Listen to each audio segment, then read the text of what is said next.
Alert that looks like you're about to get a whole herd of buffalo. The Missouri Department of Conservation says someone is sending out these letters that say the department is making the land around your home a game preserve and 500 buffalo are being shipped to you. Liam Garrity spoke to the MDC on what to make of all this, and he joins us with some answers. Liam? Lee, this is what some people got in the mail. 550 buffalo are being shipped to your home later this month at 4 in the morning.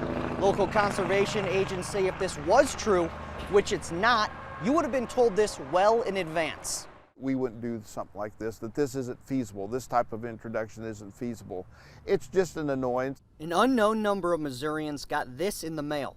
More than 500 buffalo being shipped to their homes. So far, we know that landowners in Franklin and Wayne County have received it. We don't know if it's went anywhere else. Obviously, it's bogus. Francis Skaliski is with the Missouri Department of Conservation.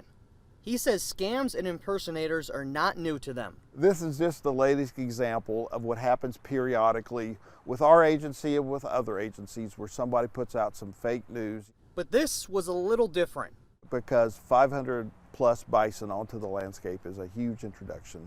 This is not feasible on the current 21st century Missouri landscape. Skaliski says he wishes people would spend time promoting their conservation efforts rather than creating a hoax. And for anyone curious, did this spark any ideas to bring any buffalo? No. It's not going to happen. Okay. So not today, not tomorrow, not next year. Skaliski says if you get anything similar like this, please call your local office for the Missouri Department of Conservation and they will straight out all the facts. Reporting in Springfield, I'm Liam Garrity.